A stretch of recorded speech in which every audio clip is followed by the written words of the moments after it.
नगीना से सांसद और आजाद समाज पार्टी के मुखिया चंद्रशेखर आजाद की मुश्किलें अब लगातार बढ़ती जा रही है। जिस नेता को युवाओं का मसीहा कहा जाता है, उस पर अब अलग अलग आरोप लग रहे हैं, वो भी बेहद गंभीर आरोप, जैसे भावनात्मक शोषण, उससे लेकर अब आत्महत्या की धमकी देने तक। जी हाँ, गले में नीला गमछा लटकाए दलितों की मसीहा का टैग अपने माथे पर चस्पा कराकर लगातार घूमने वाले चंद्रशेखर के दामन एक महिला की अस्मिता के दामन से खेलने के छींचों से अब रंगे हुए हैं।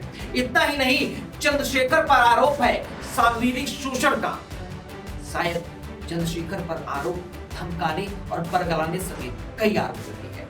आपको बता दें कि उत्तर प्रदेश की नगीना लोकसभा सीट से सांसद चंद्रशेखर आजाद की मुश्किलें अब कम होने का नाम नहीं ले रही हैं। मालूम हो कि बीते दिनों चंद्रशेखर इंदौर की पीएचडी स्कॉलर डॉक्टर रोहिणी घारवी ने चंद्रशेखर आजाद पर आरोपों की लगातार बारिश कर दी थी।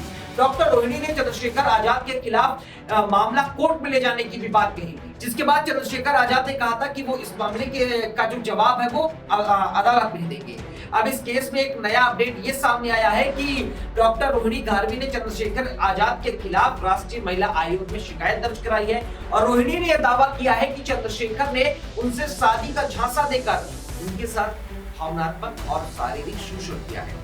रोहिणी घारवी ने चंद्रशेखर पर धोखाधड़ी, मानसिक प्रताड़ना और आत्महत्या की धमकी देने जैसे कई गंभीर आरोप लगाए हैं, जिससे यह मामला अब सियासी गलियारों में भी गर्मा गया है। डॉक्टर रोहिणी घारवी ने अपनी शिकायत में बताया है कि साल 2020 में जब उन्होंने मध्य प्रदेश सरकार की छात्रवृत्ति पर स्विट्जरलैंड के जेनेवा शहर में पीएचडी के दौरान प्रवेश लिया था, उसी दौरान उनकी जान पहचान चंद्रशेखर आजाद रावण से। शिकायत के अनुसार जून 2021 में उनके बीच लगातार बातचीत शुरू हुई। डॉक्टर घारवी का आरोप है कि चंद्रशेखर ने उन्हें यह विश्वास दिलाया था कि वे अविवाहित हैं और उनकी जैसी जीवन साथी की तलाश में है। इसी आश्वासन पर उन्होंने डॉक्टर घारवी के साथ विवाह का झांसा देकर उनके साथ भावनात्मक संबंध बनाए। उनके भरोसे पर ही डॉक्टर घारवी ने न केवल व्यक्तिगत रूप से उन्हें अपनाया, बल्कि उनके राजनीतिक अभियानों में भी सक्रिय भूमिका का सहयोग किया। डॉक्टर घारवी ने अपनी शिकायत में आगे बताया कि जब वो भारत आई, विशेषकर दिल्ली में, तो चंद्रशेखर ने उन्हें कई बार होटल और अपने द्वारका स्थित निवास पर बुलाकर यह कहकर शारीरिक संबंध बनाए कि वे उनसे जल्दी विवाह। हालांकि साल 2022 के उत्तर प्रदेश चुनाव के दौरान डॉक्टर घारवी को उनकी पार्टी के कुछ लोगों से चंद्रशेखर की शादी के बारे में पता चला। जब उन्होंने इस बारे में उनसे पूछा तो चंद्रशेखर ने साफ तौर से इनकार कर दिया और कहा कि उनकी कोई शादी ही नहीं और वो शादी केवल डॉक्टर घारवी ही करेंगे।